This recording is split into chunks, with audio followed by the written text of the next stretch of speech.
Hey guys, welcome back to this channel. आज मैं आपको जिस मूवी की स्टोरी बताने वाला हूँ वो एक एनिमे फैंटेसी ड्रामा है and this movie was written and directed by Mamoru होशोदा।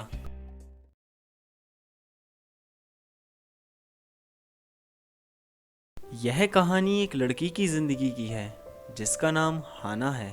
वह यूनिवर्सिटी ऑफ टोक्यो में पढ़ती है। एक दिन हाना की नज़र उसकी क्लास में बैठे एक लड़के पर जाती है जो कॉर्नर बेंच पर अकेला बैठा होता है, जिसका क्लास में ना ही कोई दोस्त होता है और वो एक पेपर पर पेन से कुछ लिख रहा था। क्लास खत्म होने के बाद हाना उस लड़के के पीछे जाती है और उसे स्टेयर्स पर रोकती है और कहती है, एक सेकंड सुनो, ये अटेंडेंस टिकट है, अगर तुम इसे जमा नहीं करोगे तो तुम्हें अटेंडेंस नहीं मिलेगी। लड़का कहता है, मैं यहाँ का स्टूडेंट नहीं हूँ, अगर तुम्हें इस चीज़ से परेशानी है तो मैं कल से नहीं आऊँगा। हाना फिर से उसे कॉलेज के गेट के बाहर रोकती है और कहती है, एक मिनट रुको, मुझे कोई मतलब नहीं कि तुम यहाँ के स्टूडेंट हो कि नहीं, पर इस लेक्चर को किताब के बिना समझना काफ़ी मुश्किल है, तुम चाहो तो हम साथ पढ़ सकते हैं। हाना क्लास में जल्दी पहुंच जाती है और उसके आने का वेट करती है। लड़के के आते ही अपनी बुक उसकी तरफ कर देती है और उससे वहीं बैठने को बोलती है। कॉलेज खत्म होने के बाद शाम के वक्त वो दोनों पार्क घूमने जाते हैं और अपनी बातें शेयर करते हैं। लड़का हाना को कुछ बताना चाहता है पर किसी डर की वजह से बता नहीं पाता। हाना एक स्टोर पर पार्ट टाइम जॉब करती है। उस दिन वह लड़का हाना को स्टोर बंद हो जाने के बाद वहीं पर इंतजार करने को कहता है और हाना उसका वहीं इंतजार करती है। कुछ देर बाद वह लड़का वहां आता है। हाना उसे देख शॉक्ड हो जाती है। लड़का हाना से कहता है, मुझे तुम्हें कुछ बताना है जो मैंने आज तक किसी को भी नहीं बताया, और वह हाना से आंखें बंद करने को बोलता है। जब हाना अपनी आंखें खोलती है तो वह देखती है उसके सामने एक भेड़िया है।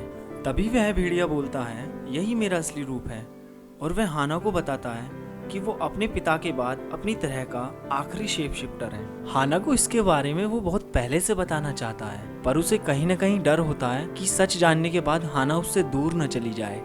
लड़के के बारे में सब कुछ जानने के बाद हाना उसे एक्सेप्ट कर लेती है और कुछ वक्त बाद दोनों साथ रहने का फैसला करते हैं।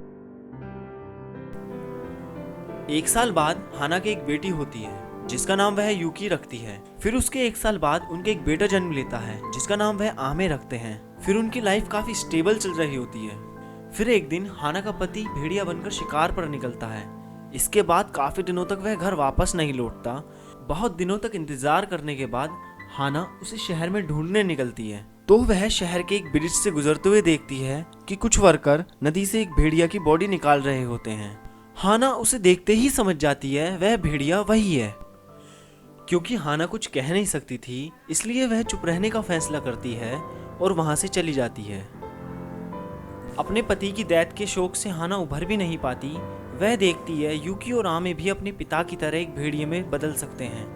हाना को समझ नहीं आता कि वो इन सब से डील कैसे करे और यूकी और आमे को एक इंसान की तरह पाले या फिर भेड़िए की तरह। धीरे धीरे आसपास के लोगों को शक होने लगता है कि हाना उनसे कुछ छुपा रही है।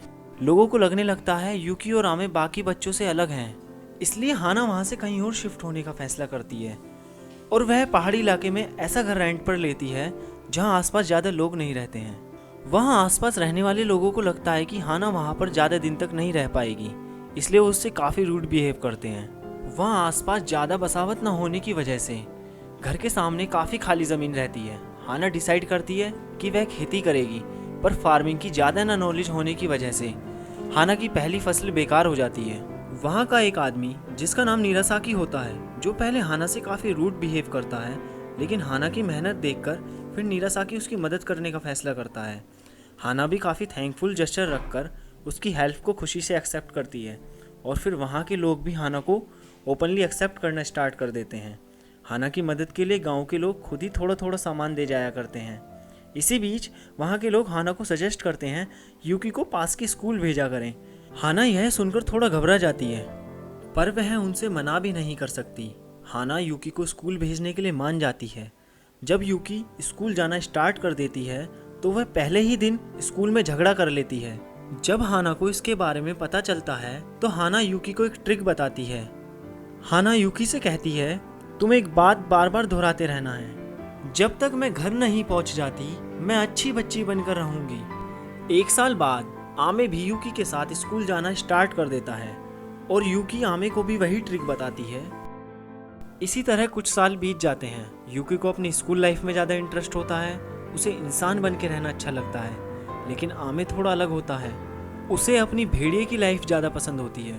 बजाय स्कूल जाने के उसे जंगल में रहकर शिकार करना ज़्यादा पसंद होता है। एक दिन जंगल में घूमते वक्त उसे एक भेड़िया मिलता है जो उस जंगल का प्रोटेक्टर होता है।